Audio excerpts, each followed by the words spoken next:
Every night, Jalen and Markus got the scoop ready to ignite. From the lanes of South Street to the Broad Street lights, dashing like a running back, hitting every play. Fly guys in the zone, never led astray. Talking touchdowns, talking game day. Huddle around the mic, hear what they gotta say. I like an eagle soaring in the sky. Jalen and Markus always standing by, bringing their heat, call it do or die. Philly squad, hear the battle cry. Fly like an eagle soars in the sky. Jalen and Markus always standing by, bringing their heat, call it do or die. Philly squad, hear the battle cry.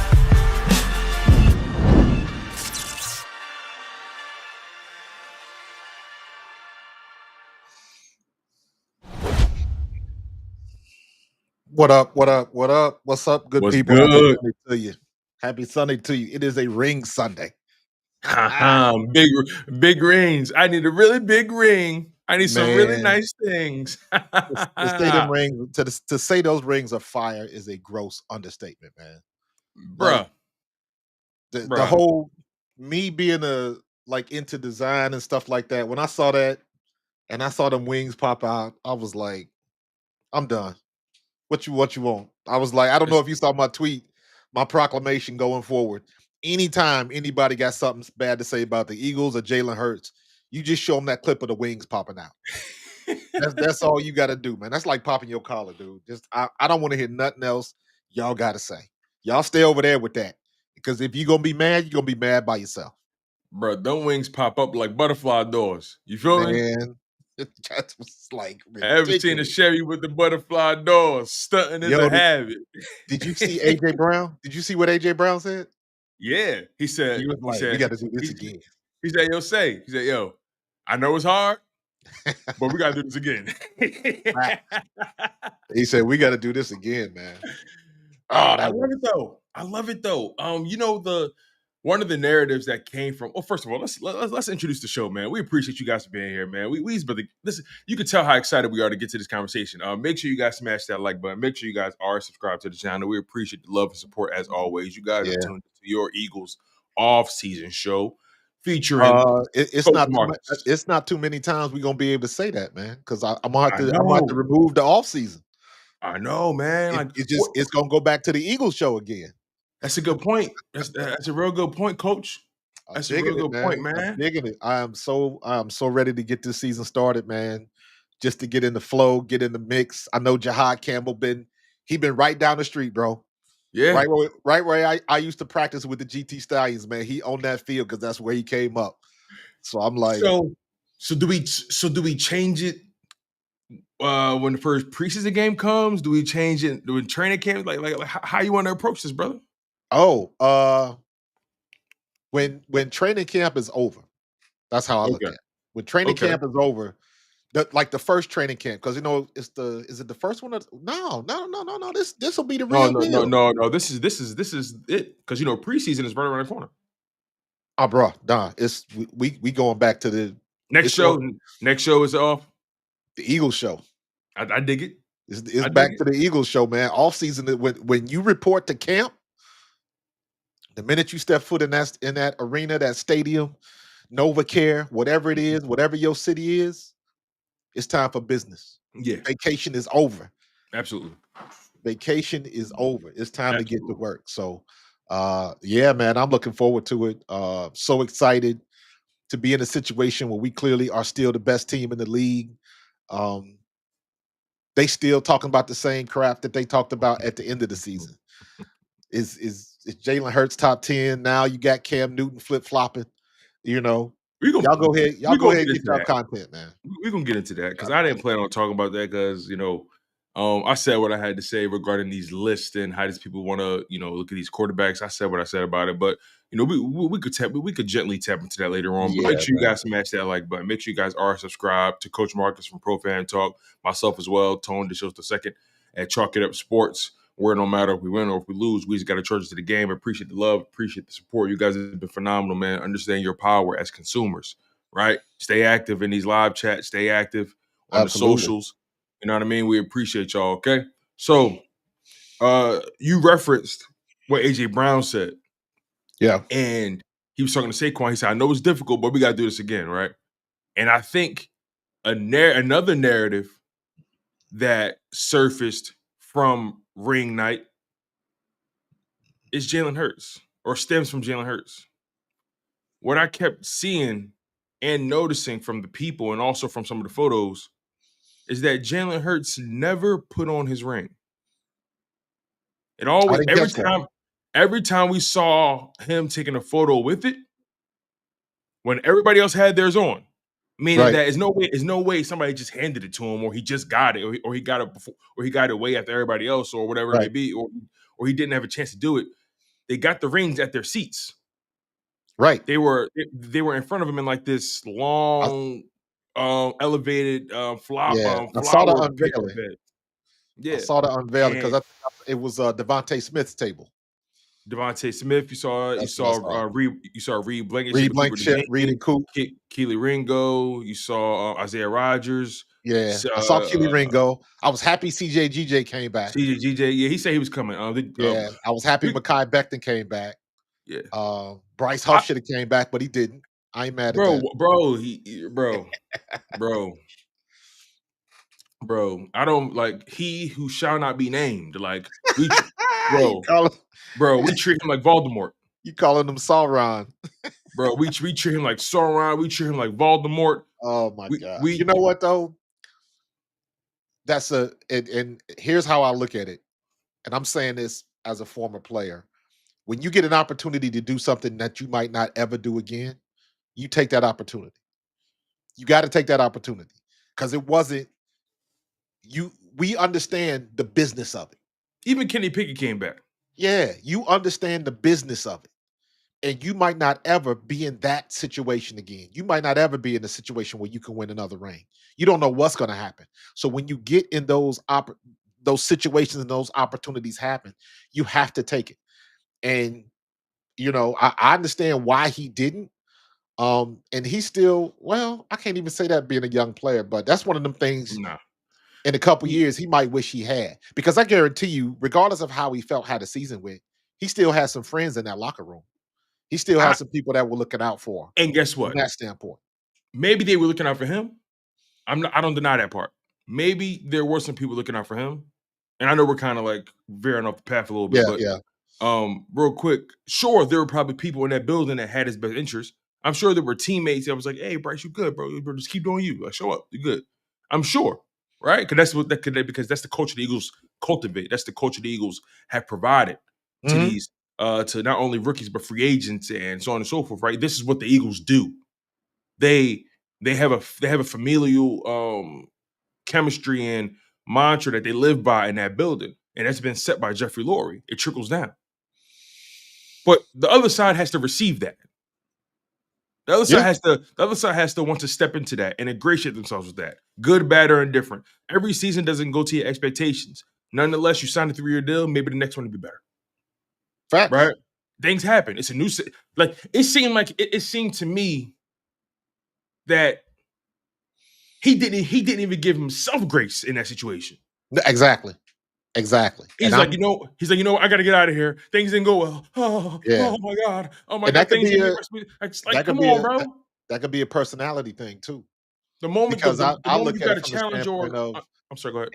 every year on every team that goes to the Super Bowl, there's somebody on that team that just got signed 3 weeks ago and lucked up and got to the right team at the right time. Mm-hmm. They might not have even played. They may have signed somebody and they were always inactive. They always on the sideline with the press pass and all, all of that type of stuff. It happens every year. And they didn't really contribute. They just happened to be at the right place at the right time. They got that ring. They got that extra $55K for winning, and like everything that goes with that. That's what I'm saying. You benefit still from the win. You still benefit, and I'm I'm looking at it strictly from the standpoint of, I wish anybody that has an opportunity to have that experience takes that experience. Because I promise you this. You know what I think for real? And then we can move off this. I bet Howie Roseman really didn't want to trade him. Because he invested in him. He owed him money. Correct. I bet Howie Roseman at the very least wanted the running back with him another season. At the Probably very wanted least, to try, but he understood the business. But Howie probably, of course, if Bryce Huff said he been feeling his way since training camp, by the time the season ended, Howie already was disenchanted and ready to pull the plug anyway. Right. So, look, the bottom line is, man, opportunities like this don't happen often, man. What my man B Rabbit said in 8 Mile, you gotta lose yourself to the music the moment you want it. You better never let it go. You only get one shot. Do not miss your chance to blow. This opportunity comes once in a lifetime. Yeah. Come on, man. You never know. Like, it's, some people, again, you got to receive that love. You got to receive that coaching. You got to receive that camaraderie. And I bet you the reason he didn't go is because he didn't.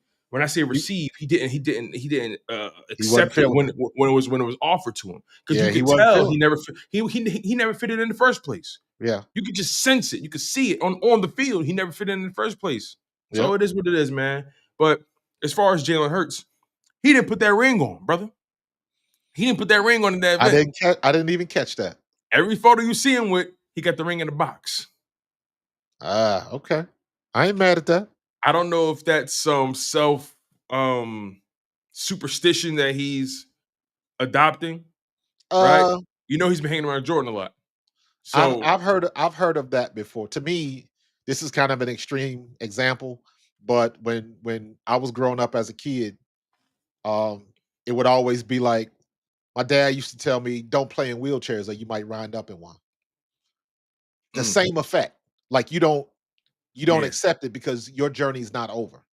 And if it's almost like the mindset of, if I accept this, that means I'm good with it and I'm at the pinnacle. Not I can continue to go higher. So I'd be curious to see if Tom Brady has that same mindset, or if like Jerry Rice, a couple years ago, every time Jerry Rice would show up somewhere, I think he came to Philly like that one time, and he had his rings in a little pouch, all the Super Bowl rings in the pouch. And when you get the fans talking smack, he would pull out the rings. So some people have that mindset, and I understand it. So I'm not mad at it. And that just, Jerry Rice is the greatest of all time. Jerry Rice will do what he wants. I don't care what, he's one of the greatest ever. I have so much respect for Jerry Rice. I never got a chance to see him play, but Jerry Rice is one of the best to ever do. Jerry Rice was even when he went to Oakland for that one season, right? 2 seasons. I think he had 1 or 2. It was a 1 season. I can't remember. I think that was before he retired, but he was nice. He was nice. Yeah, so, for sure, man, for sure. But yeah, everybody showed up, man. It was cool seeing everybody come to the city, man. It was cool seeing, because I think they had it at the art museum, right? Yeah. So it was just dope seeing everybody, dressed to the nines. Everybody had their Sunday's best on. Everybody birthday significant others, man. You know what I'm saying? Yeah. A lot of beautiful melanin came out that night. It was just cool. It was just cool, bro. Yeah. Yo, check out what Alex said. I didn't even catch this. Alex with the $4.99 super chat. Thank you, Al. Appreciate you, man. You know what's so funny? Al always donates, and every time he donates, I love seeing that MF Doom mask pop up. Because like MF Doom is like a if you know you know. Rest in peace, MF Doom. Right. It's like a, if you know you know. But anyway, Jalix posted himself with the ring on his IG story with the hashtag quote, "This doesn't matter in 4 days. The culture runs deep and I love it." Yeah, See, man. and Jalix is a young guy Back to work. entering year 2, and you're officially a professional. You're not like, and not just a professional, you're officially a champion. And champions got to operate, champions got to move presidential. Absolutely. And and you have to set an example. Even if the Super Bowl still gets you excited, you got to still check that and remind yourself that, hey, I got a job to do. Yeah. And if I want to experience this again, if I want to experience this moment again, I actually got to forget about this moment and focus on getting to the next one. Let it go. You got to let it go. It is amazing how you have to right the ship from coming off that high. And that is an ultimate high. So it is very it can be very difficult, especially when you're talking about in the NFL, everything that comes with being a champion, because now you own everybody's lips, you the topic of all the conversation. Obviously, you the top of the lists, all of that type of stuff. And when you come back to camp, all eyes are on you. Yes. So the minute you screw up, everybody see it. Not that it wasn't there before, but the pressure is just a little bit more. And I like the mindset already. AJ Brown said it right after the game, right after the Super Bowl. He started it right then. Yeah, so, I think it was like a couple days after the parade, right? Yeah, he was like, don't get comfortable. I'm here for the journey. But it was good. Devontae said it as well. Yeah, but it was good to see AJ acknowledge the accomplishment. You know what I'm saying? Yeah. Take a minute to understand what you did and celebrate what you did. And to me, you take a piece of that and you kind of file that in the back of your brain, and you say, now I know what this feels like. Now I know what to strive for. Because now you felt it and you want it again. So but you don't revel in it too much. What Sirianni say, smell it, don't drink it. Yeah. You know what I mean? Yeah, for sure. Yeah, for sure. I think we gonna be back to business in 4 days, like he said. Yeah. And I can't wait, man. Let's get this party started again, because everybody think they catching up. Everybody think they the new king of the blocks, and it's like, hey, we the king of the block until you knock us off. Period. For sure, for sure. I mean, look, you nailed it, right? AJ Brown set the standard early, and the thing is, it has to come from your top guys. It has to. Yeah, set the tone. It has to come from your guys who are the most talented, the most dynamic, the guys who put up the most numbers, whatever. It has to come from your best players, right? Because when you see your best players adopting that mindset, when you see your best players not settling for mediocrity, that's why I don't mind when AJ Brown gets passionate during the season. I don't mind it. Nah. I don't mind it. And it kind of blows my mind when I see some people who used to play this game get a little weird, as if they never put on a helmet and pads before. You know what I mean? Like, as if they don't know what goes into it and so on and so forth. Look, I never played the game. I never played an organized version of the game. I grew up playing backyard football with friends. We all link up in it. We all link up in the middle of the field, and we playing. I never put on a helmet and pads before. You know what I'm saying? And sometimes it just blows my mind when I see AJ Brown, a guy who's so passionate about the game, so passionate about his work ethic, so passionate about his faith, so passionate about his family, so passionate about being great.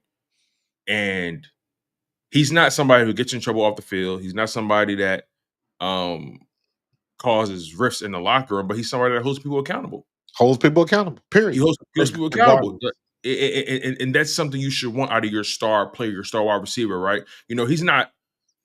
He's not moving, and I don't mean no disrespect, and I hate to mention other guys' names I'm not going to do that. There's guys in this league who move a different way. Absolutely. And they play his same position.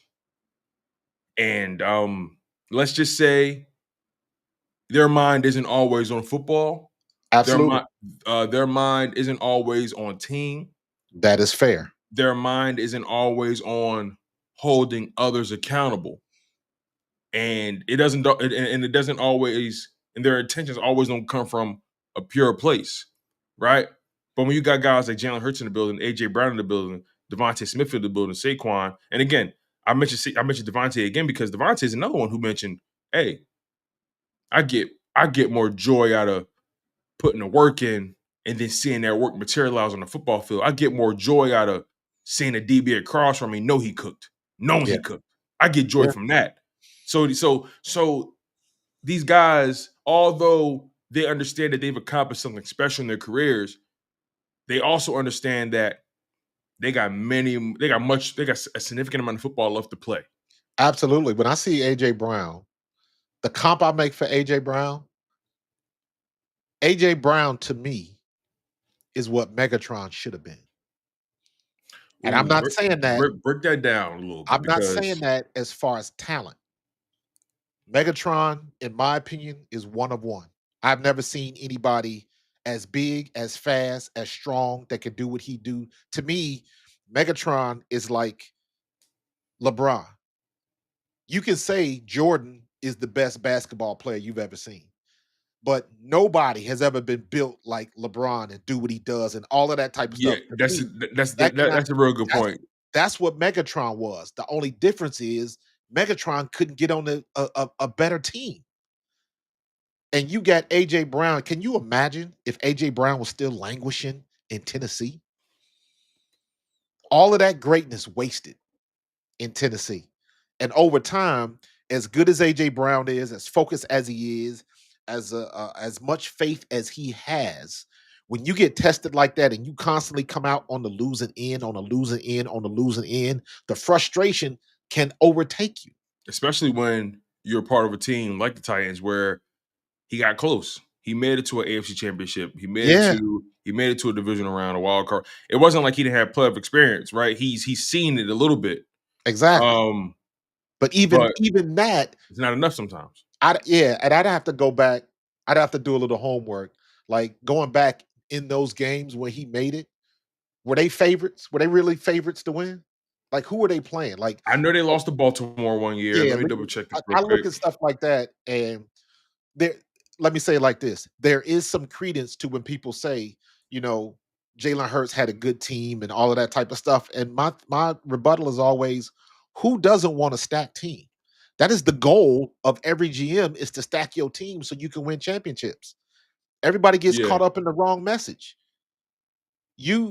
Most people, and this is the crux of the argument, that Jalen Hurts isn't top 10, because everybody's still looking at the prima donna stats. They want the 4,000 plus passing yards, and they want everything that doesn't matter when it comes down to winning a game. All of that stuff is great and it's good until it isn't. What happens when you've been throwing for 350 yards a game and then you get in the biggest game of your career and then you lay a dud? Everything you did in the regular season doesn't matter. You saw everybody giving Cam Newton the business. He flip-flopped on Jalen Hurts. I'm gonna be honest. He played himself.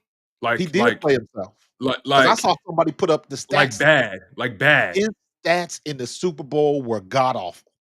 He genuinely, and look, no one's real quick though to the AJ Brown point before we because we're attacking a lot of points right now. Yeah, we going all over the place. AJ Brown had 3 playoff runs with the Tennessee Titans. The 2019-2020 season, they made it to the AFC Championship, lost to the Kansas City Chiefs. Was that Mahomes' first win? Yeah, I believe it was, actually, if I'm not mistaken. I believe it was. What was the score of that game? 35-24 Kansas City wins. But AJ didn't really have spectacular performances in those games. Who was the QB? It was his rookie year, Ryan Tannehill. It was his rookie year. Then his second season, they made it to the playoffs, lost to Baltimore in the wild card round. AJ had 10 targets, 6 catches, 83 yards, and a touchdown. Then his third season, they lost in Cincinnati. And that was when I believe that was a Joe Burrow year. Yeah, that was when Joe Burrow went to the Super Bowl. They lost 16-19 in the wild card round. AJ Brown went off, had 9 targets, 5 catches, 142 9 targets, 5 catches, 142 yards, and 1 touchdown. And still couldn't get over the hump. And guess what? I bet you Howie Roseman said, "I saw that game. I want that guy." Yeah, I want that guy. It's amazing how even with as good as a player as AJ Brown is, he still couldn't get over the hump until he was with the right team. Yeah, the right quarterback. Yeah. So to me, all of these people, say what you want to say, because there have been plenty of situations where the quarterback had the best squad and they still couldn't get it done. Tom Brady should have went undefeated. That's the only time I was rooting for the Patriots to win the Super Bowl, was when they had Randy Moss and they went into the Super Bowl undefeated, and then they lost to freaking Eli Manning. I was pissed. And I was like, you had a chance to cement the ultimate NFL legacy, and you couldn't even do it then. It is supremely difficult to do it. And for us to have a team together to get it done, and everybody's still making excuses, you doing that just because you don't like Philly. Exactly, and I'm glad you said exactly what you said, because that transitions us perfectly to the Cam Newton thing you brought up, right? Yeah. And for context, Cam Newton has a pretty popular podcast, 4th and 1. I personally like Cam Newton. I like when Cam Newton talks sports. He's entertaining. He's fun. I just like Cam Newton. And I also feel like he always got a bad rap in the league, personally. That's aside from his Eagle take, right? I'm talking about him in a vacuum. Now we get to his Eagles take, right? He put out his own top 10 list, and I'm not going to read the list, but the point is Jalen Hurts wasn't on it. Right. And his reasoning for not putting Jalen Hurts on it was asinine. He said it's hard to get a beat on what he does well because he plays with AJ Brown, Saquon, Barkley, Devontae Smith, and that offensive line. It's hard to say what he does well, so I can't put him on my top 10 list. When post Super Bowl, or was it pre Super Bowl? I can't remember. He was waxing poetic about this guy. Yeah, waxing poetic about this guy. Sat in front of this man's face, interviewed him. Well, and Jalen put him in his place. And now I don't know how that interview went. But Jalen was waiting for that moment. I don't know if you saw it, but Jalen put that dig on him because was it Cam Newton? Because didn't Jalen mention something about crying on the air? He was like, I ain't about all that crying though.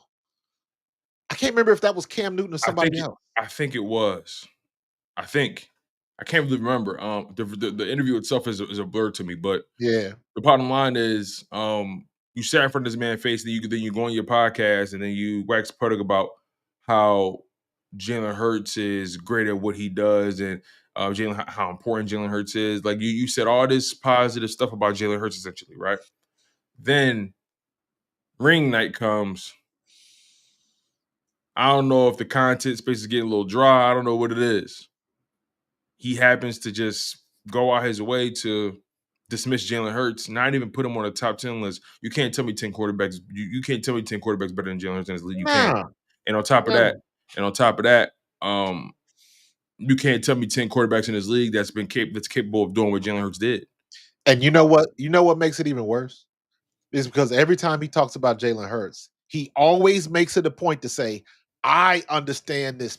I understand what he's going through. It happened to me in my career. I did this as well. They wouldn't give me credit because I, only threw for 200 yards, but I rushed for 60 more. He should be the one that understands him the most. He should be one of those quarterbacks that should be rooting for a guy like Jalen Hurts to do it. Because regardless of unpopular or popular opinion, Jalen Hurts is, I guess, based off the national metric, is the first dual threat quarterback to get it done. Because remember, they kept saying, it's never been done with a quarterback who runs, all that kind of stuff. And I've always made the point, well, that's not really true. Russell Wilson did it. Steve Young did it. All that kind of stuff. And then they find reasons why. And then they find reasons why those guys don't count. Okay, fair enough. So now Jalen Hurts does it. The first. So now I'm going to say now I'm owning it. He's the first dual threat quarterback to win the Super Bowl. I'm claiming it because y'all didn't want to claim when y'all had a chance. Yep. Y'all didn't want to give credit to Steve Young for being dual threat. Y'all didn't want to say Russell Wilson was dual threat. And Steve Young was definitely a dual threat. Exactly. Definitely a dual threat. Exactly. Because I'm sure you remember this. Like, it's a narrative that's like you can't win a Super Bowl if your quarterback runs the ball and all that kind of stuff, and all that. Because remember, Lamar Jackson was the poster child for that. He was a guy that was super amazing during the regular season. His skill set is amazing in the regular season, but in the playoffs, teams clamp down on that. Technically, I believe he was for Lamar, but technically it was Tim Tebow. Oh. Because Tim Tebow was not a good quarterback, and everybody knew it, and they drafted him anyways. And he still took Denver to the playoffs. Right, like people forget that. He took Denver to the playoffs as with his bad throw motion and everything. He took Denver to the playoffs. Mm-hmm. Now it ended up it was what it was, but you can't tell me if he'd have been a better quarterback. He's not as good a quarterback as Jalen Hurts, not even close. Right. Or Steve Young, or Tua Tagovailoa, or all of those quarterbacks that scramble around. He was a good athlete, and he still took him to the playoffs. So don't tell me it can't happen. Because if Tim Tebow can take you to the playoffs, if Cam Newton can take you to the Super Bowl, stop playing with me. You just don't want to acknowledge it. So my thing is when these people come out with these lists, right? They need to go ahead and put that asterisk and just say the asterisk should open up and say, we are only including quarterbacks that throw plus 4,000 yards a season, that are 6'3" and above, all of those check boxes that they want for their quarterback. You got to put that in the asterisk and put them off to the side because that's what you're looking for. You know what's so funny? Cam Newton has only thrown for over 4,000 yards one time in his career. One time, and that was his rookie year. But as much as and this is my thing, somebody put this on Twitter, and I was like, "Oof!" Look at Cam Newton's Super Bowl performance. Look at his stats for the Super Bowl. Let's see here. All right, I'm pulling them right now. 2015. All right. Oh my God. Yeah. 18 for 41, completed 43% of his passes, 265 passing yards, an interception, 2 fumbles lost. He had 3 turnovers. Yes. He had 3 turnovers and no touchdowns. Say that again. He had 3 turnovers and no touchdowns. Right. So when he talking that stuff about, I understand what he's going through. You don't understand nothing. You don't understand nothing. Stop. You don't understand nothing. There's levels to this thing. Some guys show up, some guys blow up. I think you're the latter. And let's be frank about this Super Bowl too. It wasn't like Denver put up crazy numbers. You lost that game. The defense was tight. He lost that game. Defense was tight. He lost that game. Simple as that. I could watch. I remember that game. Now it's coming back to me. Didn't dive on a fumble. I remember, we ain't even gotten to what he did after the game. Oh yeah, the interview that he walked out. I remember that. And guess what? I didn't even want to kill him for that personally. I agree. I did. But granted, I remember that. And the same. My problem with Cam was this. He talked so much. He talked, but I ain't got no problem if you talk and you back it up. Of course. But you can't talk like you talk and then get to the ultimate game and lay an egg like you laid an egg. For sure. That was on you, bro. So don't even put yourself in Jalen Hurts category because he's been up against the best twice and beat him twice. We only got the one ring, but if you're talking about apples and quarterback performance, there is no question. Exactly. Who was the better quarterback in both situations? Because you play the game to win. You play the game to win. You play the game to win. And but wins isn't a quarterback stat though.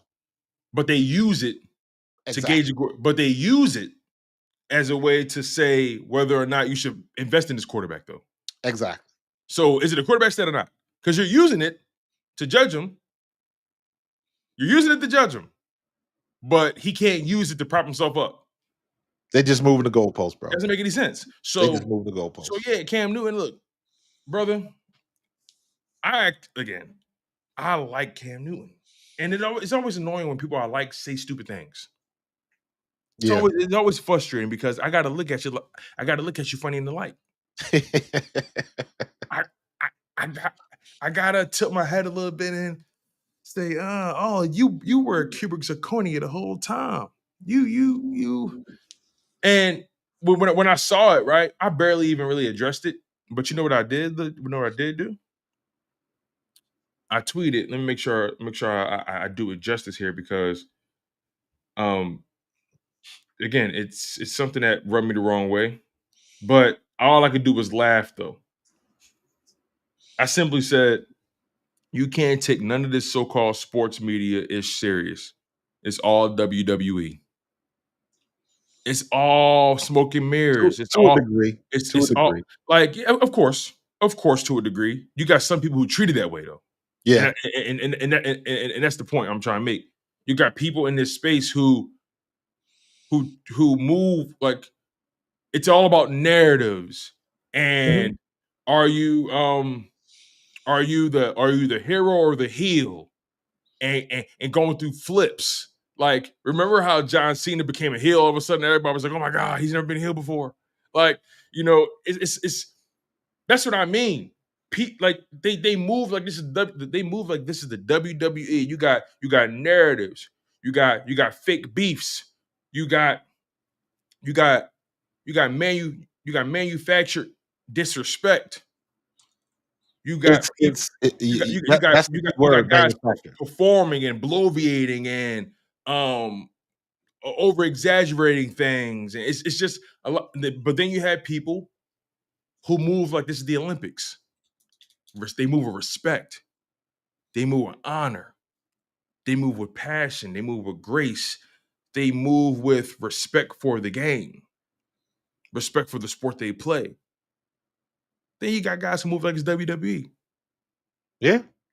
They're trying to get the money. And I'm trying to find this thing. You know what it is? I get it now. I get it now. Yo, I get it now, coach. Marcus, I get it now. Listen, I'm about to draw a parallel here, okay? Okay. I don't know if you noticed. So, like, on Cam Newton's show, he mentioned how, I think he was talking about Ryan Clark and just Ryan Clark's opinion on him and how Cam talked about Jaden Daniels, right? Yeah. And basically Cam was like, hey, I think Cam, and I don't know if it was that video, but basically Cam was like, he mentioned how, and if ESPN called me back, yeah, I'll definitely, do it again and blah, blah, blah, blah, right? He spoke about doing ESPN again because he ain't been on there in a while. So, right. Maybe the contract, whatever trial period he was on or the contract ended, whatever it is, he's not on it right now. So, but he did mention how ESPN calls him back, right? So, follow me here. Keep that in mind. Keep that nugget in mind. After the Super Bowl, Dan Orlovsky was waxing poetic about Jalen Hurts and mentioned how, wow, man, this kid Jalen Hurts, man, like he proved me wrong. I got to change my opinion about this guy. This guy's phenomenal. The way he plays in these games, you have to start giving him credit for these. You got to start putting respect on his name for these. All this kind of stuff, right? Right. Waxing poetic about him. Remind you, during that time, he was knee deep in negotiations with ESPN about his future contract. Mm-hmm. And I think even a couple weeks later, a week later, he mentioned how, taking some time off, blah, blah, blah, blah. He wasn't on it for a little while. Then he came back. And then it was announced, I think, a few weeks ago that his contract is officially signed. So Dan Orlovsky officially signed his contract with ESPN. Then the following day, these lists come out. These top 10 quarterbacks lists come out. The following, I don't know if it's day, following week, whatever it is. But at post signing the contract, these quarterback lists come out. And Darren Orlovsky showed his ass. He came up, he tried to come up for every reason why Jalen Hurts being at 9 is justified, and why Justin Herbert being above him, and Jared Goff and all these guys being above him makes sense, and Jaden Dan, all this kind of stuff. I'm like, oh, I get it now. Get it. This is the ESPN starter kit. Once the ESPN check clears, in the fine print, make sure you knock out your Jalen Hurts disrespect quota. There's a quota for this. The quota. I know. Coach. I'm starting to believe this now. I believe there is a quota on Eagles and Jalen Hurts disrespect. Well, look at it like this. And now Cam, all of a sudden, bringing it back to Cam, post Super Bowl, he was showing mad love to the guy. Yeah. Mad love, mad respect, mad reverence. Then, I don't know. I don't know what happened with ESPN. I don't know what's going on over there. Now, all of a sudden, he's going back to disrespecting Jalen Hurts. He tried to get that ESPN bag again. Yeah, but look at this. Shout out to Anthony DeBona, right? Because he's the one. This was on his site. Yeah, shout out to Anthony DeBona, man. He does great work. And basically, he was like, look at the amount of impressions that Cam Newton got criticizing Jalen Hurts. And 2.9 million.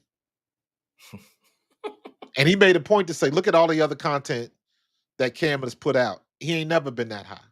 We've had this conversation before. That when you say something bad about Jalen Hurts, everybody piles on.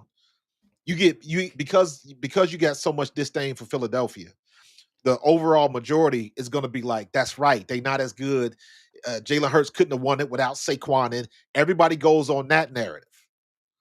But it's been proven, if you talk negative about Philadelphia Eagles, Jalen Hurts, the blowback and the traffic it creates is going to be massive. It's tried and true. Another example. It's tried and true. You're right. You're absolutely right. What's your boy on with Mike Florio? Oh, you're talking about Chris Sims? Chris Sims. He's another one. It's tried and true. It's a tried and true formula. He's another one. He came and did the game in Philadelphia, then picked the Philadelphia Eagles to win. Then he goes back on the show. Then there's always a problem with Jalen Hurts. And then you back end it with, I think he's great. I think he's a good quarterback, but he's not in my top. And it's like, okay, we already know that. But if your guys had won the Super Bowl, you know what you would be saying? I told you so. You should have listened to me and all of that type of stuff. So I'm like, just keep the same energy, because it has been proven that it is quite clear that when you talk bad on the Eagles or Jalen Hurts, the click traffic goes through the roof. And that gets attached to your point about ESPN. I like how you say it's a starter kit, because it's the broadcast doesn't outweigh the views anymore. That script is flipped. So if you get the views, that brings more attention to the broadcast. So the social media aspect weighs heavier. And with 2.9 million views on his podcast, he don't care where it comes from. Exactly. It's engagement farming. Exactly. It's engagement farming. Quite literally, these days the kids call it aura farming. Aura farming. That's the game. That's the game. Hey, Linda, we're gonna get to your question in a minute. For sure. We got y'all. We're gonna get to the super chats for sure. So it's engagement farming. You're 100% correct. Yep. It's such a funny game we're in, man. It's such a funny game we're in, and I struggle to be that person. I struggle to be that person, man. Look, either you're going to love the content for me being authentic, or you're not. I can't just be on these microphones just talking crazy. I can't.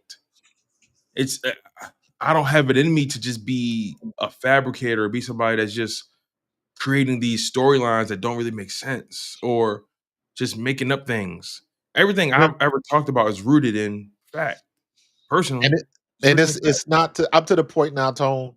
I've come to this with the football stuff, definitely with the WNBA. It's like, my opinion is my own. Yeah. My opinion is not to convert you to my point of view. At all. My opinion is my own. You saw the same thing I did. Now, how you saw the same thing I did and you come up with your conclusion befuddles me. I don't know. Even Cam Newton's opinion about Hurts doesn't even seem authentic. It seems scrapbooked. What I mean is, you went 180 a couple weeks ago. So where's this coming from? The reason I say it doesn't even sound authentic. It sounds scrapbooky because it just sounds like he's just tacking on points we've heard and making it his own singular point. Yeah, that's exactly what he's doing. The guys he plays with, he doesn't throw for the yards, or it's just like we have a funny way of looking at football sometimes and judging quarterbacks. And Jalen Hurts has made the biggest strides in his career pre-snap. I think that was a key reason to this offensive success in 2024, 2025. I mean, having Saquon back there, AJ Brown, Devontae Smith. First of all, having that much talent on your team is not easy to manage, period. No. And why does everybody want to go back? That's a skill in and of itself. Jalen's second year was what? 23? His second season starting or second year in the league? Which one? His second season starting. That was 2020. That was 2023? That was 2022 season. 22? Because the second year starting, he went to the Super Bowl. He had a good passing year. He threw the ball well his second year. His first year as a starter, he threw the ball relatively well. Yeah, let me just double check this real quick, because his second year, his first year starting, he didn't have the touchdowns. Right. But his first year starting, he was okay. Listen, I'm gonna be honest. His first year starting, passing wasn't really the greatest. He went 8-7, but he completed 61% of his passes, threw for over 3,100 passing yards, 16 passing touchdowns, 9 interceptions. He averaged He averaged 7.3 yards per attempt, so he was always pushing the ball down the field. Right. Passer rating at 87.2. What was his yards per game? Yards per attempt or yards per game? Yards per game. His yards per game was 209.6. Okay, so yeah, that but he missed 2 games. Right. I guess I look at it from the standpoint of everybody's and this is how I see it. Mm-hmm. Everybody that says he's not a good passer, they have that you got to throw for 4,000 plus. Yeah. That's not an indicator of being a good passer. Correct. That just means you throw the ball a lot. But that to me, that's the threshold that everybody wants to use. He threw for 4,500 yards, 4,800 yards. Did he go to the Super Bowl and win? That's all I want to know. If he didn't win, now you tell me how many yards he passed for. And now we can go back to that stat I gave at the end of last year. All of those yards that was sitting at home watching the playoffs. It doesn't matter. I've never seen yards get talked about like this. Passing yards. We've seen, since passing yards is such a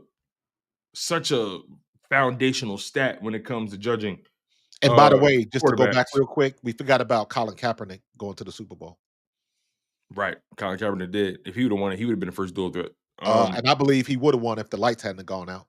I agree as well. But real quick though, since we're using passing yards as the barometer to gauge if quarterbacks are successful or not, there's been many. I've seen Jameis Winston throw for over 4,000, throw for over 5,000 yards before. Bruh. Is Jameis Winston the pinnacle? Would you rather have Jameis Winston or Jalen Hurts? Is Jameis Winston the pinnacle of quarterback play? Man, you better take your stolen crabs and go on about your business. And I like Jameis Winston personally. I like Jameis. But my point is, if you're using passing yards as a way to determine whether or not this kid is good at what he does, then you are sorely missing the boat here, my friend. Well, in my opinion, how I judge how good a quarterback is, because again, right? You want your quarterback to be able to throw the ball, obviously, but to let passing yards be the sole reason why you can't give Jalen Hurts his flowers is asinine to me. You got to look at the macro. Because you got to look at everything. Yes, because at the end of the day, it's not like Jalen Hurts is a check down Charlie. Exactly. He's not.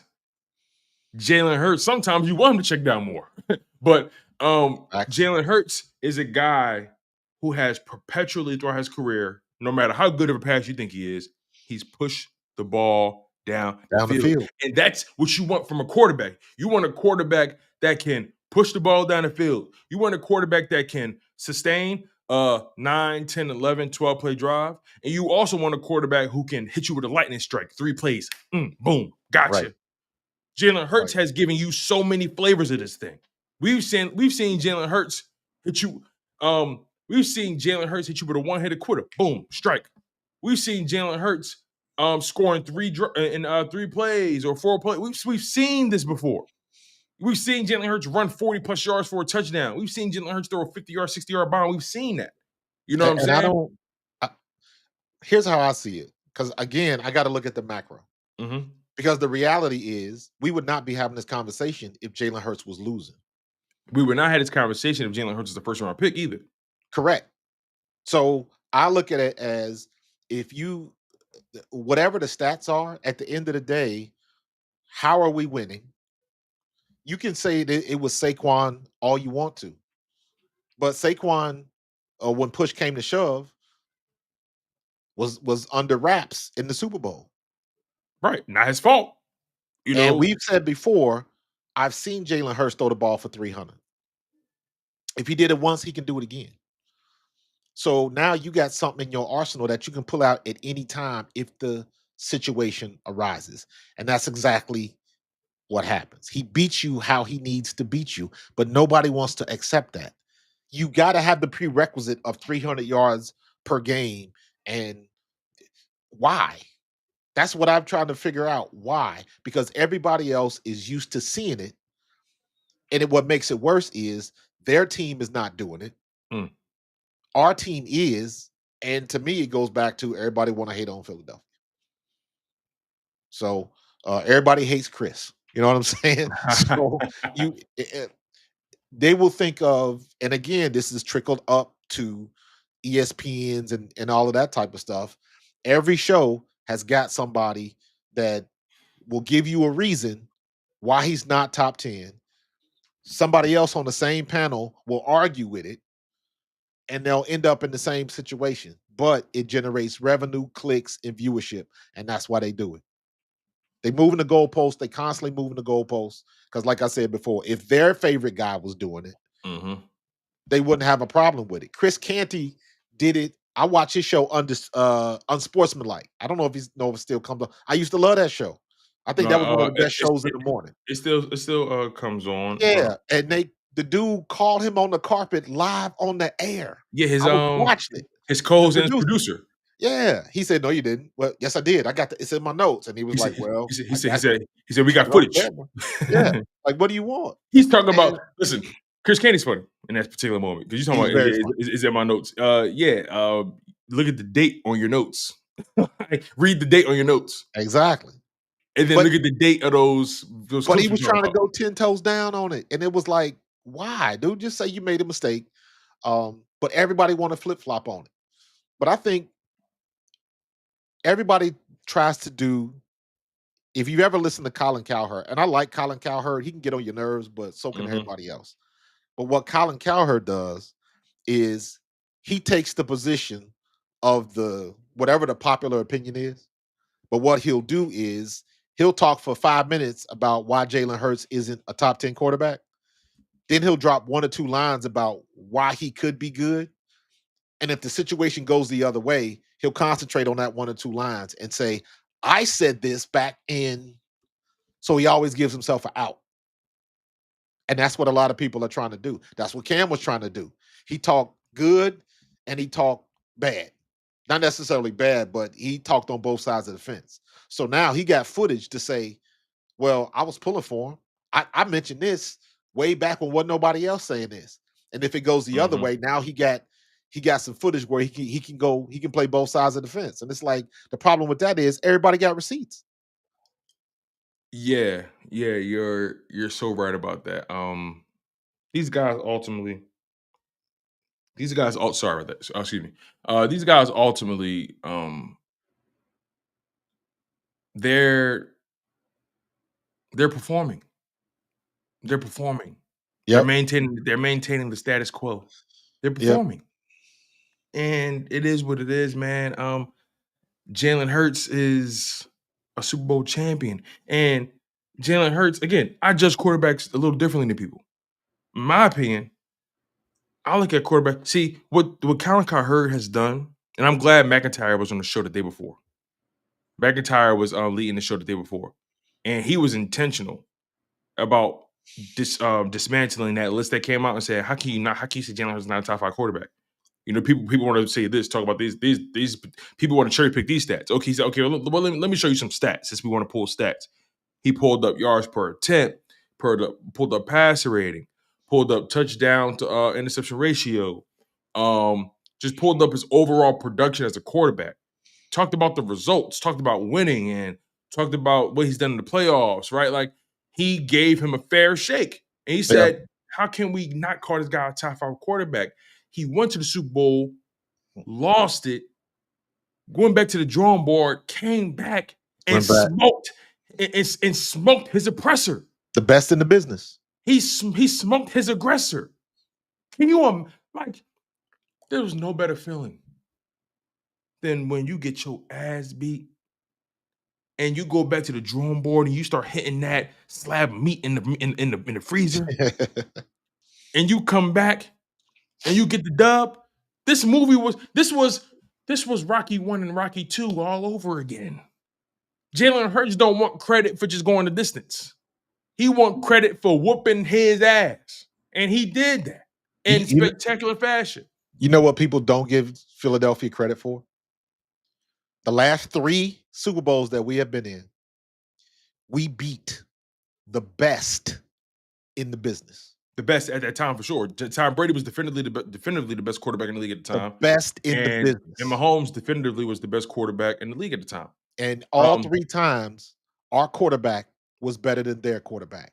And I always want to give special attention to Nick Foles because Tom Brady balled the hell out in that game. That's the part that's crazy. Tom Brady was not trying to lose. Did he throw for like 525?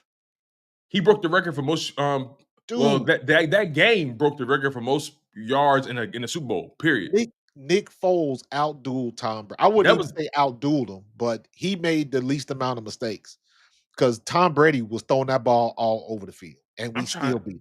Now that I'm trying to think. I don't think Tom Brady threw an interception in that game. He was on point, and we took.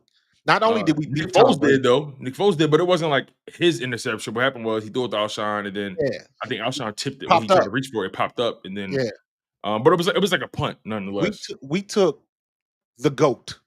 Mm-hmm. We took his best shot. Yeah, his only turnover was the fumble. Big one though. Big one. We took his best shot and won. That was his best. And I think that's why Tom Brady. Even though you speak about how you rooted for the Patriots that year to go undefeated, right? Right. When he talks about his losses, that's not the one he talks about. He talks about losing to Nick Foles. Yeah. That's the one. That's the one. And I think it's for all the reasons you just said. That's the one. He's never played that good. Again, I can't speak. I wanted Tom Brady to win that championship because I wanted Randy Moss to have that cherry on top. I feel you on that. I wanted Randy Moss to get that ring. And as good as Randy Moss was, there's not too many players. We've seen excellent receivers. There's not too many players like Randy Moss that changed the game like he did. Mm-hmm. Randy Moss is the same as LeBron James, is the same as Tiger Woods. They changed the game. They invented a catch because of Randy. You know what I'm saying? Randy Moss was that good. Megatron didn't do that. Kids wasn't going out and Megatron and people, but they was mossing. You got mossed. Yeah, so, that's still a thing to this day. Like Randy Moss's name will never die because never die. Like, and he still couldn't get it done. That's how supremely difficult it is, and that's what pisses me off when people don't want to give Jalen Hurts and the Philadelphia Eagles their flowers. It's always a but. He won because it was, he won. But if Saquon wasn't there, if AJ wasn't, man, shut up. Yeah, he won Super Bowl MVP, but that defense really is the MVP. Stop. Dog. Stop. Dog. Like, why are we? You want your defense to do their job. The defense did their job. That's They it. did their job. Let's get to these super chats, bro. Yeah, let's do it, man. Because we've been for an hour. Yeah. Your own personal assessment of secondary. Do you feel that Kelee Ringo has given you anything to make you believe he is not up to the task to play on the other side? For me, no. I'm good with Kelee. I've been a fan of Kelee ever since I saw him last year. I think the only thing he needs is snaps. That's it. I'm so glad you said that, because I'm with you, right? But I'll frame it a little differently. I don't think Kelee Ringo has done, in my personal assessment, I don't think Kelee Ringo has done anything to make me believe he's not up to the task. But I also don't think he's done anything to make me go the other way either. So what I'm trying to say is, let me take it off of him personally or what he's done or didn't do. Let me make it more so like this. I haven't seen enough of Kelee Ringo to say he's good. I haven't seen enough of Kelee Ringo to say he's bad. Similar position where I was at when Nakobe Dean, and that was my position with Nakobe. I was very consistent about that, and I drilled that point home time and time again. When it came to Nakobe Dean, I never disrespected him, never say he couldn't play. I always mention the injuries, and I always say, listen, we don't have enough football to say he's good or bad. You had some people who was committed to him being good. You had some people who was committed to him being bad, and that was just how they felt about him, right? Because they wanted him to be good, or some people wanted him to be bad, whatever it is. I was flat out like, we don't have enough evidence, and that's the real truth. That's the fact, actually. Not enough snaps. Not my feelings. That's actually the fact. We don't have enough data to say we didn't have enough data to say Nakobe Dean was good. Now we do. Nakobe Dean can play linebacker in this league. He's got there. Now it's just all about health. He could play. Now I'm bringing it back to Kelee Ringo. We don't have enough data to say he's going to be great. We don't have enough data to say he's going to be bad.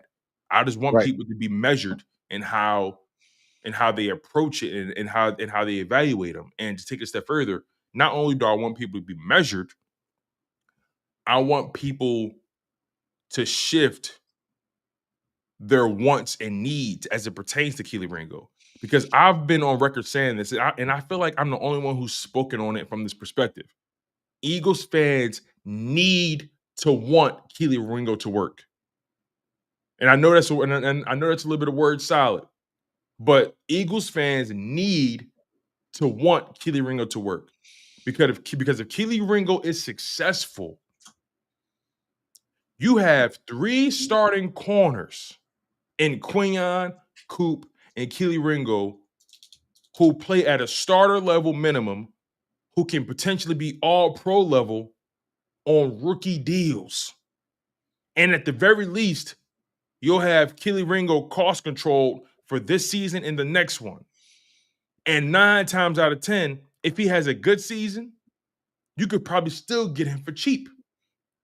Because he's a 4th round pick, because he still hasn't put up enough reps for you to say he's supposed to get top tier cornerback money. You could probably get Kelee Ringo for a cheaper deal than you probably could if he showed signs earlier on. So again, you mentioned the 4th round pick. To me, that makes all the difference in the world, because his leash would be so much longer if he was a 1st or a 2nd. Exactly. And if he was a 1st round pick, he had a 5th year option, obviously. Right. But yeah, we don't have enough data to say either way. And I think Eagles fans need to shift how they view the situation surrounding Kelee Ringo. He is going to be better. Just to put it at another position, I think, in my opinion, Kelee Ringo is going to be better at his position than Avonte Maddox was at his. Yes, I do. Because I think on Kelee Ringo's side, the measurables and the tangibles are on his side as well. Avonte Maddox was good, he was good for a point. But the injuries, he just couldn't, because his play style was so aggressive. Yes. And then eventually the legs went. He couldn't really keep up anymore, or he just couldn't have that. It was for Avonte, it was good until it wasn't. Yes, that part. I think Kelee Ringo, if you want to compare him, I think his overall will be a lot better and a lot more consistent. Yeah. And also, shout out to my man Gatekeeper Coley. They got a post right here that just came up, says, never was a fan of Ringo. I thought Ricks was better. However, rooting for Ringo to be great. Appreciate that comment. Here's my retort to that, Gatekeeper Coley. And not really a retort, but it's kind of a retort. And we'll get to Kokorski next real quick. But my perspective on what Gatekeeper Coley said here and saying that they thought Ricks was better, I've never seen a cornerback live so much off of a pick six in a preseason game. Yes. They call him pick six Ricks. He has, and I think he had that one game against Miami where he did a pretty good job dealing with Tyreek Hill. It wasn't perfect, but he did a pretty good job nonetheless. So I can understand if someone's using that as their way to say, I think he's a good player. But I still don't think that's enough to say whether or not he's better than Ringo. But again, that's your opinion, Gatekeeper Coley. The last thing I want to do is rob you of that. If you feel that, if you got a feeling Ricks is better, hey, that's your feeling. But I just feel like I've never seen Eli Rick. I've never seen a cornerback live off of a pick six in a preseason game this long. It's gonna play itself out one way or the other. It's gonna play itself out. So that's why I can't wait. Let's get it started. And all of these questions, they will be answered.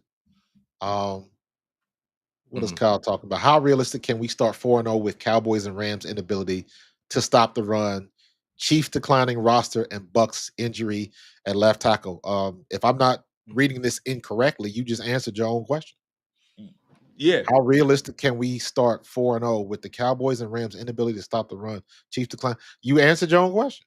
Yeah, we and still also have the best team. Yeah, to that point. Now you have to ask yourself, because we're basing it off of last season, right? But we got to ask ourselves to get a proper dose of this question. Did they do anything this offseason to give them a better chance at defending the run? I don't think the Cowboys have. No. I don't think the Rams have. Now, granted, can their team develop and can guys get better? Right? Can guys get better defending the run? Can Jared Verse get better defending the run? Sure. You know what I mean? Like, things can get better for a team as they develop. Maybe they do something schematically different. Who knows? Jared Verse is not going anywhere. The question with the Rams is, what did they put around him? That part. And who's telling me? Fisk. I like Fisk is what that D tackle they got. Yeah. He's good. And then the Cowboys, I don't think the Cowboys did anything. Chiefs, Chris Jones is there, but Chris Jones is another year older. We'll see if Chris Jones still has the same mustard on that pitch. He does, but he's just not gonna throw it every game. Right, exactly. And then the Bucks, right? Injury at left tackle. That's referring to their offensive line. So I think that's what you're referring to. Yeah, but even like stuff like that, you got to wait till the end of camp. Yeah, and guys, and if that's the injury, I'm pretty sure they're prepping. They have so much time to quell that and find a guy that can do it competently. But you gotta, we about to start camp. So what's my moniker for camp? You got to stay healthy. You got to stay healthy. You got to stay healthy. It doesn't matter if we got the best team in the league and folks is hurt.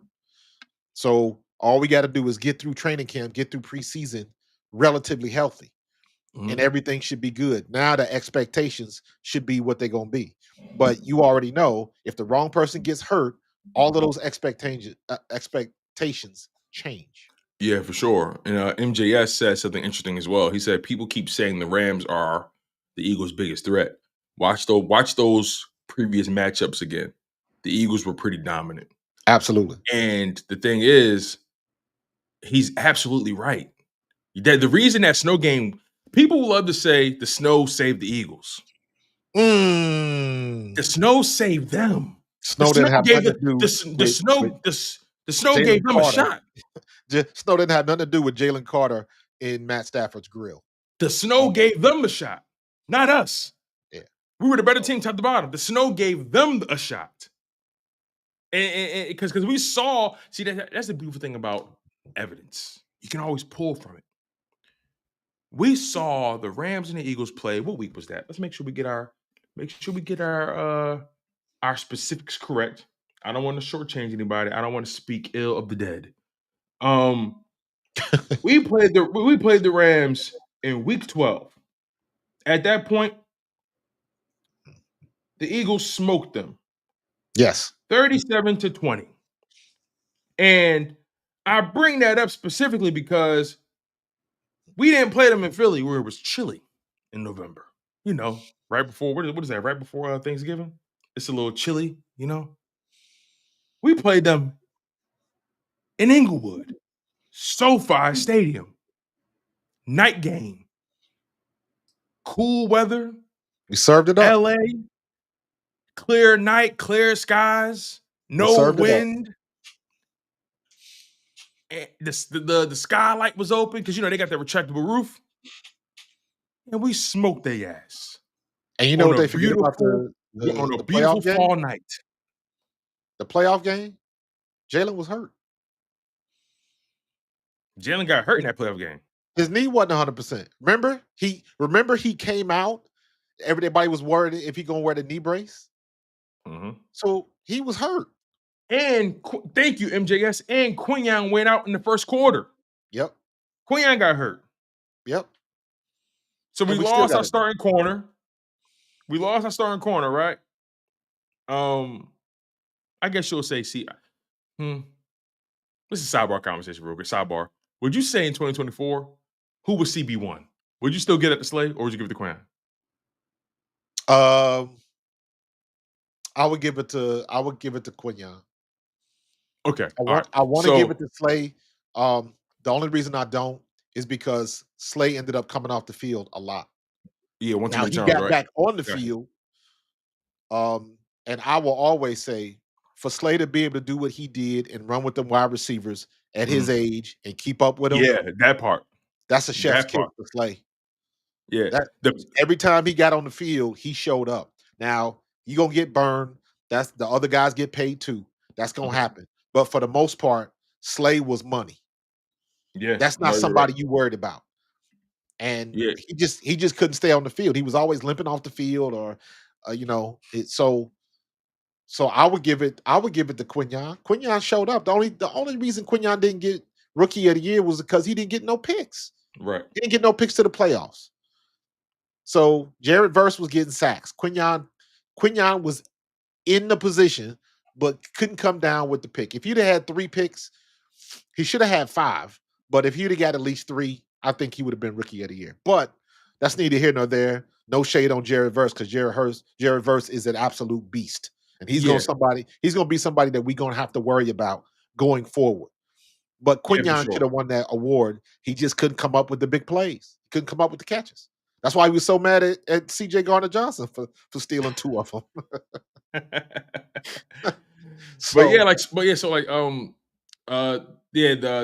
The Rams, because I guess the point I'm trying to make is, like, if they say the Rams are a threat to us, but they really nowhere near as good as us because the way we handled them, right? Yeah. But yeah, in that playoff game, AJ dropped a touchdown. I think Smitty dropped a catch because he got cracked. The Eagles dropped like 3 interceptions. Like, we really was smoking on that LA pack for real, but the weather kept it close. Yeah. The weather gave them the fighting chance, not us. So, yeah, man.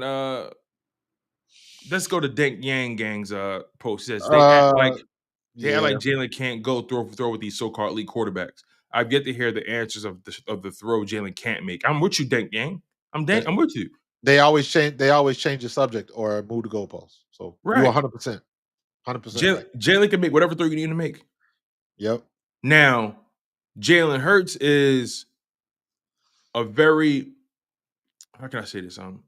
Jalen Hurts is a very tactful quarterback. He's not going to put the ball in harm's way if he really doesn't have to. And I think Jalen Hurts understands the game in this way. He understands the game. He understands that the game is won by protecting the football, holding on to protecting the football, sustaining drives, and good defense. Right. He understands that's how you play the game. The game is not that complicated. It's really not. He understands when you secure wins by protecting the football, playing keep away, and playing good defense. And those were the three constants in the Eagles winning football games in 2024 and even 2022 when they made it to the Super Bowl. Yep. That was he didn't turn the ball over. That's why when he fumbled in the game, it was like, oh, worst case scenario, Murphy's Law. Right. Murphy's and then Law. he even threw an interception in this Super Bowl. But the difference was it didn't amount to points. Right. It was almost like a punt. And I think, and me personally, obviously you don't want to see it.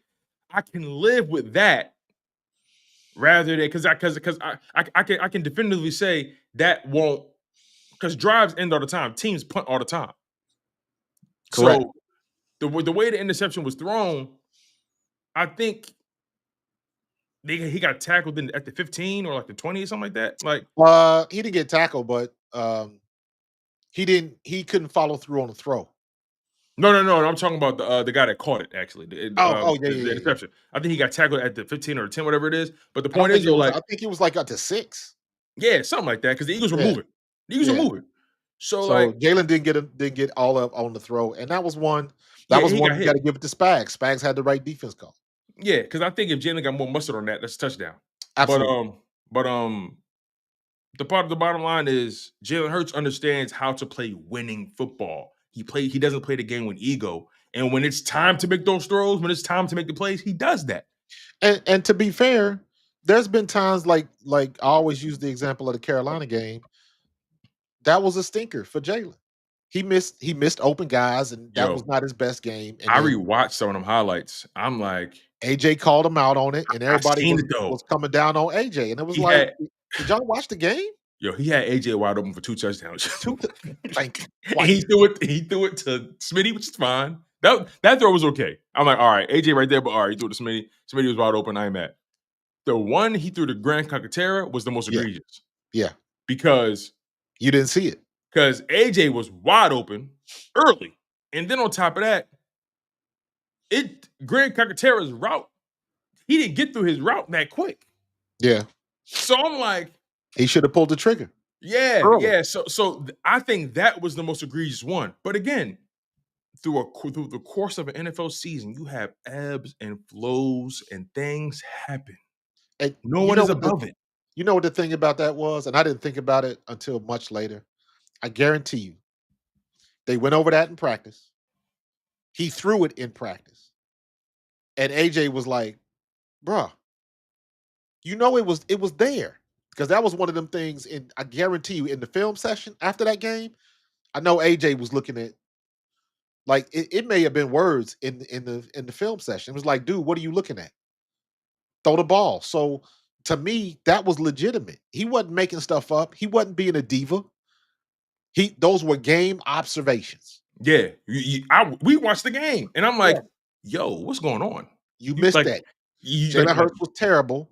He called him out on it, and everybody want to talk about accountability, but because AJ said it, he got to be the villain. And then, of course, when BG did what he did, and I was like, bro, you almost ruined your whole legacy because of that shit.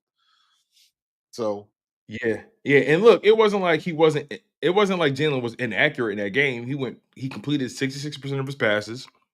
He threw 2 passing touchdowns. He threw 2 passing touchdowns. He ran one in. He had 59 rushing yards. Like, he did have the passing yards. I think he fumbled once, but he didn't lose it. But like, yeah, man. But I like this super chat right here, though. I like this super chat about Lynn. We the villains. We're in our villain era now. Yeah. Just enjoy it. Yo, I'm Lynn, good with that. It's funny you say that, because I don't know, the older I get, the more I'm appreciating being a bad guy. The more I'm appreciating. Some of the best villains got wings, bro. Listen, I was some of the best villains got wings. That's all I'm saying. I decided to rewatch The Godfather last night. Okay. Phenomenal film. Phenomenal. Better than I thought it was initially. And you see the point I'm trying to make. You see Michael Corleone, the son of Don Vito Corleone. He's the prodigal son. He's the gem of the family. He went to the military. He was expected to stay out of the life, but things happen, right? And Michael, throughout the film, you see him going through this. And Michael's played by Al Pacino, right? If you don't know. You see Michael going through this metamorphosis. Each and every scene, you just see him. You can either call it evolving or devolving. You see him. It depends how you look at crime and criminals. You could, one may say evolve because it's the mob and that's the nature of the film. One may say devolve because he's a criminal. He's becoming less of what he was, right? But nonetheless, he's going through this metamorphosis throughout the film.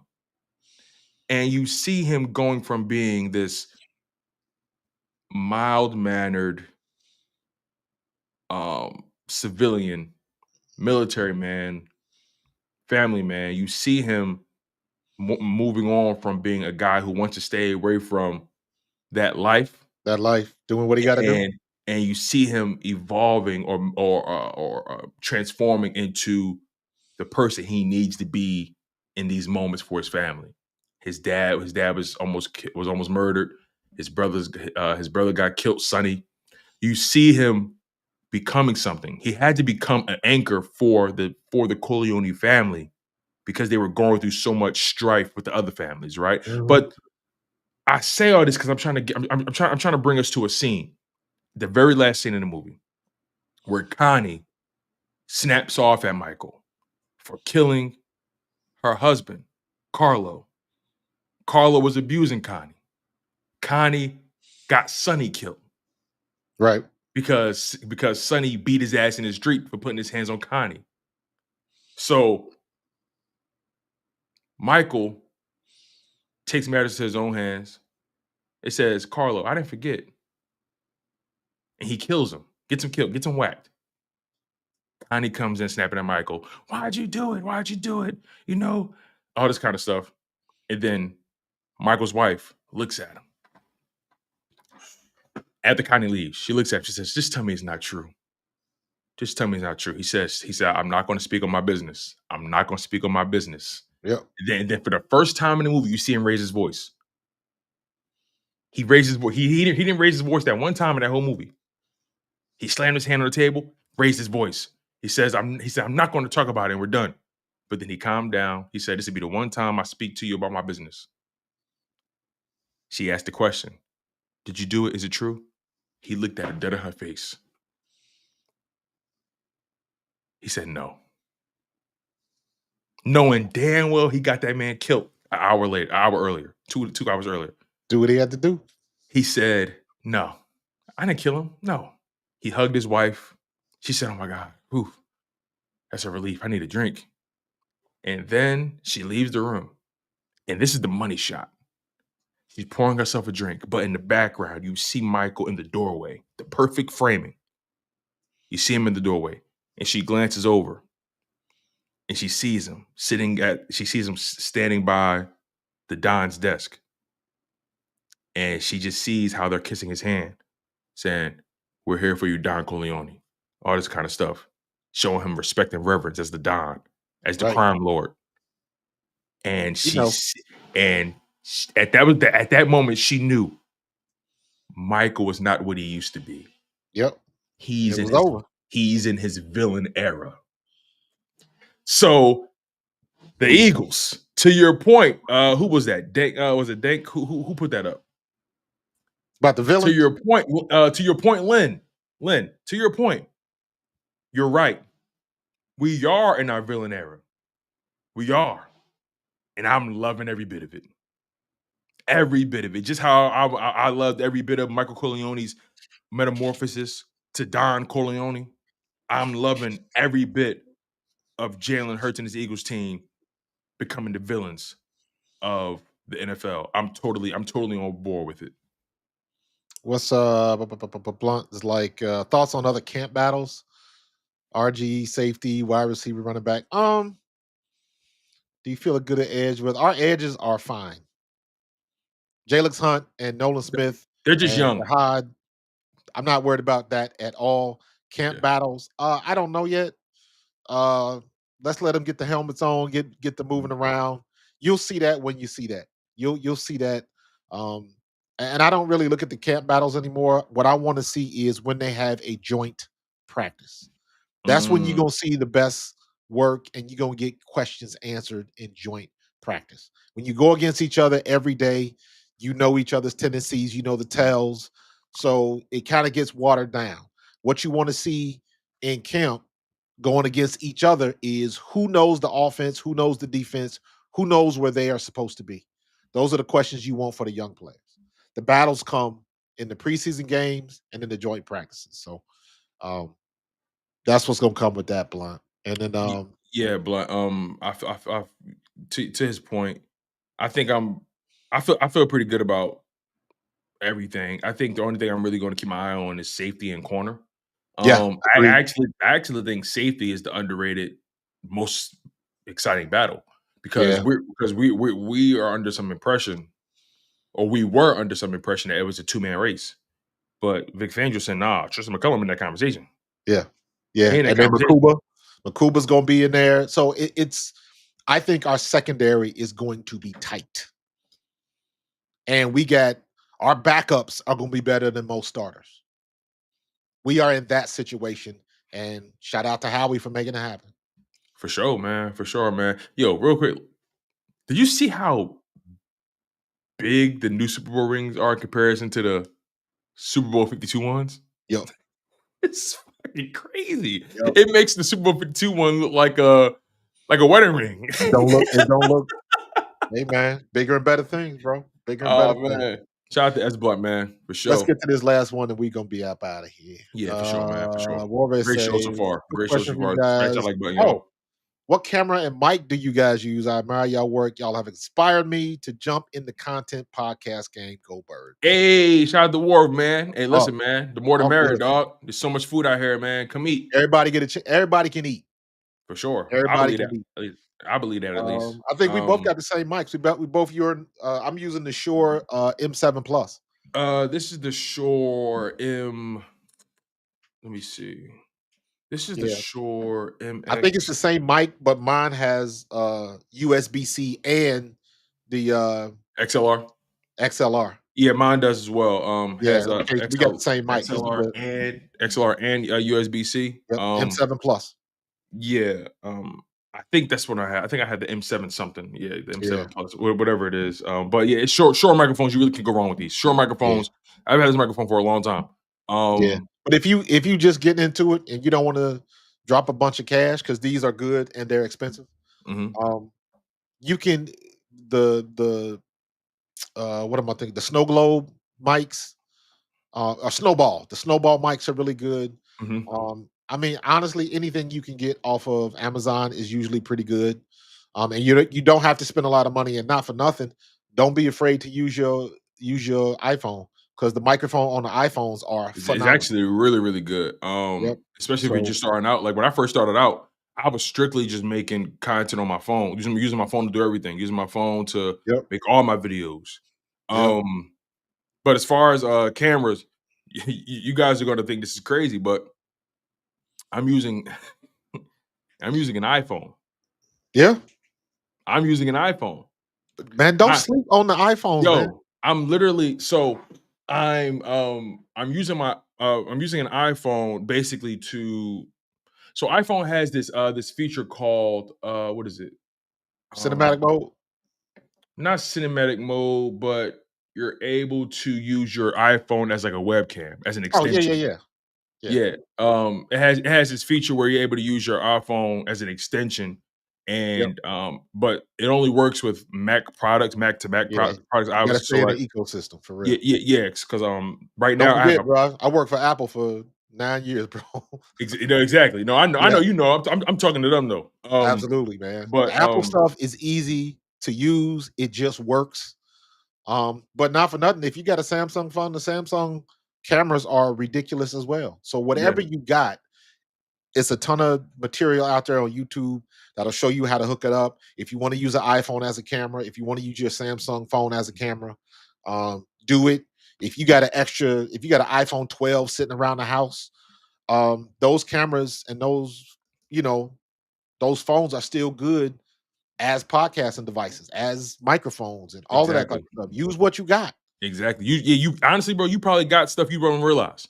Yeah. Especially in this day and age. And another thing is like when you use the iPhone as an extension, as a webcam, you can play around with depth of field. You can play around with the center stage feature, which makes the camera move with you. I just turned it on just now. Yeah. You can play around with the studio lighting to make the kind. It use the way these phones works is crazy. It basically takes all the light from the room and it uses it as a way to make it seem like you're in a studio. Yeah. Like it just does amazing. It finds a way to dim the lights behind you, but make you a little more of the focus.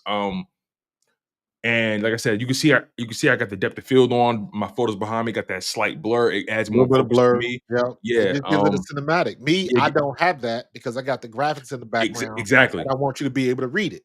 So it's different strokes for different folks. There are no wrong answers. You do what Exactly. works for you. I work in OBS, which is what allows me to do all of this stuff. Exactly. Like that's another thing. Like all of that kind of stuff. You think my setup is crazy. So Coach is over there. He's a mad scientist. He's a mad scientist. His wife be you see the people walking in the background and all of that type of stuff. So, but like I said, there's no wrong answer. Do what works for you. For sure. If what works for you is just using your phone, then use your phone, because if just get the content out there. Don't try to be good. Just start. Just start. Start. Just start. Don't worry about being. If you do it, you can't help but get better. Just start. Yeah, honestly, start out making simple 5-minute, 8-minute videos about what's going on. Get your opinion. Be concise. Get your opinion out there. Start out. Because and then eventually start doing live streams. Yeah. But definitely, start out making 5-minute videos, 8-minute videos, just reacting. Yeah. You know what I mean, and stuff, and just giving your opinion. But my biggest thing is authenticity and consistency. At the end of the day, you gotta be consistent. At the end of the day, the people going have no choice but to come because they're gonna keep seeing you. Yeah. You know how many people are consistently putting out some bullshit? Yeah, and eventually people just see. You got to wear people down. Eventually, they say, let me try this motherfucker. he keep popping up my algorithm. At the end of the day, people gonna watch what they want to watch. At the end of the day, so and also, I also believe in over serving your people, and you gotta learn to love your tribe, learn to appreciate the love you receive, and don't get too caught up on what other people's other people's views. You have to learn to love what you do. Learn to love what you built.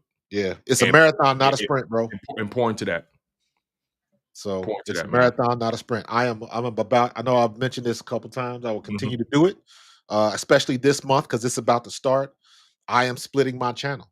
Yep. Because I do a lot of WNBA content, and I get a lot of Eagles fans that don't watch the WNBA, and I get a lot of WNBA fans that don't necessarily care about the Eagles. So I'm splitting my content. So now I got another channel called Pro Fan Hoops that is specifically and exclusively for basketball. And I'm gonna keep Pro Fan Talk to do 95% Eagles content. Yep. So by the time the new football season starts, the WNBA should be closing out, and then I'll go on that complete split. And that way everybody knows where to go. So I had a hard time getting to that point because I'm looking for the traffic, but you also splitting your audience. So got to make a decision. And now I got 2 channels, but I'm doing the same amount of work. So I'm not doing anything different. That's the beauty of it. Yeah. So for sure. Hey man, plan your work and work your plan, bro. Exactly, man. Real quick before we get out of here though, I wanna I just sent you something in your DM. I wanted to show you something that Dez Bryant said about Jalen Hurts, and I respect Dez Bryant. I've always liked Dez Bryant. As a player, I like Dez Bryant even after football. But because I just think he's just a real dude. Yeah.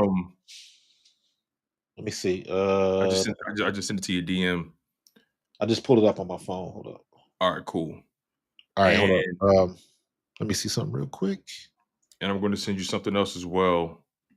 that I think we should just address real quick. We ain't gotta be long-winded at all. It just kind of supports what we talked. It just supports what we talked about beforehand.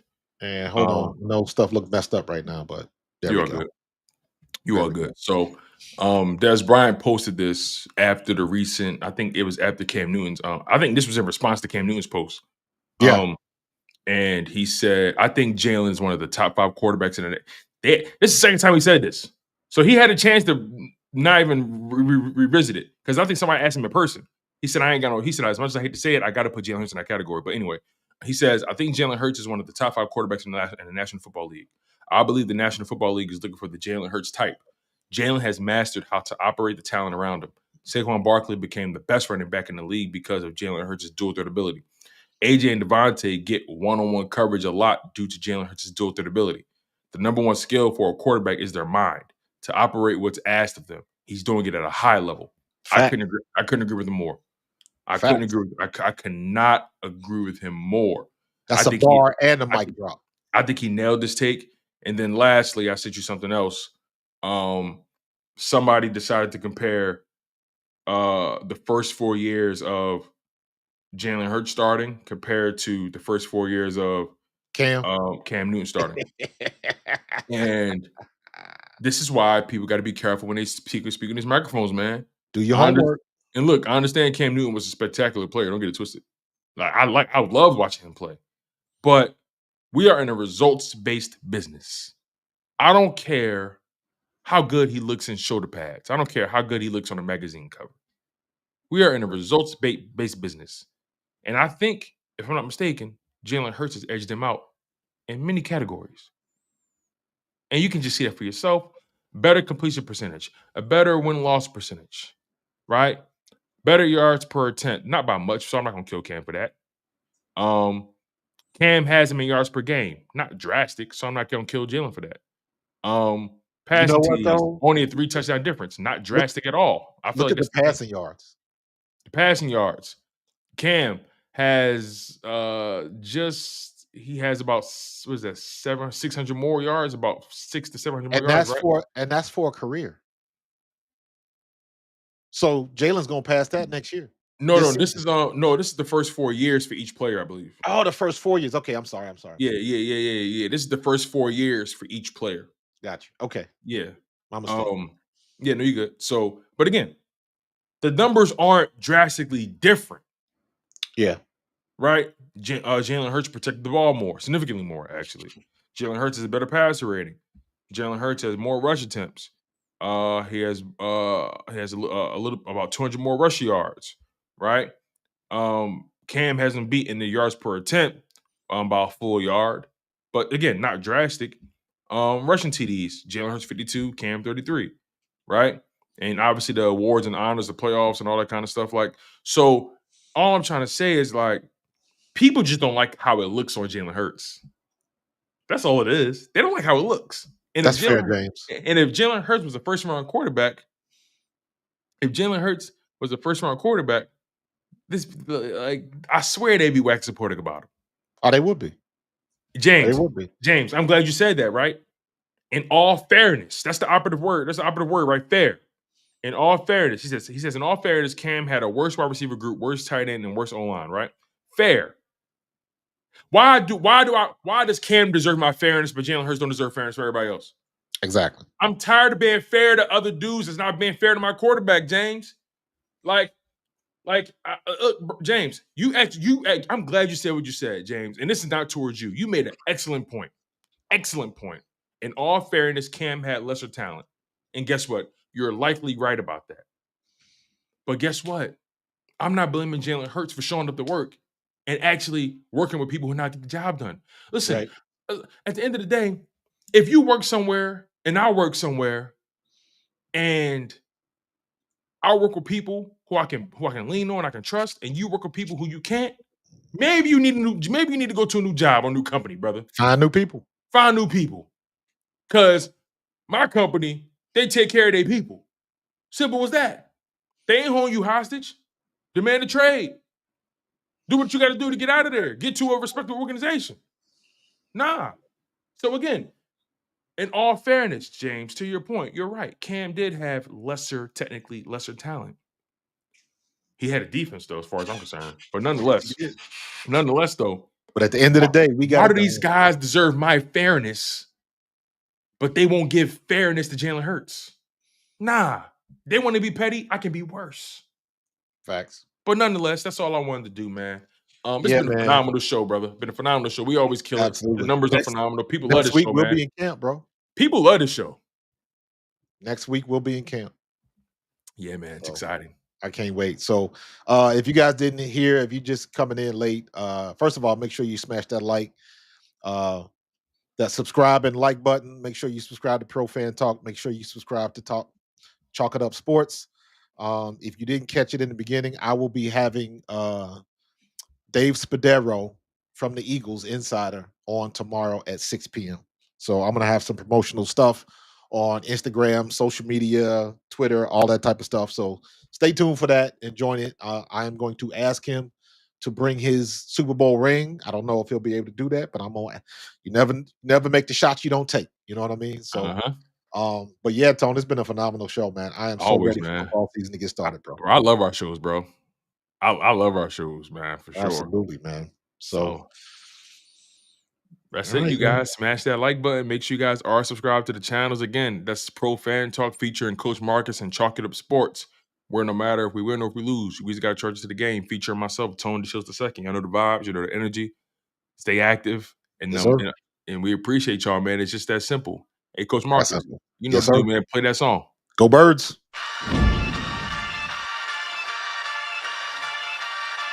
In the city of Philly, where the birds take flight, Eagle swag on the rise each and every night. Tone and Markus got the scoop ready to ignite. From the lanes of South Street to the Moore Street lights, dashing like a running back, hitting every play. Flying guys in the zone, never led astray. Talking touchdowns, talking game day. Huddle around the mic, hear what they gotta say. I like an eagle soaring in the sky. Tone and Markus always standing by, bringing their heat, call it do or die. Philly squad, hear the battle cry. Fly like an eagle soaring in the sky. Tone and Markus always standing by, bringing their heat, call it do or die. Philly squad, hear the battle cry.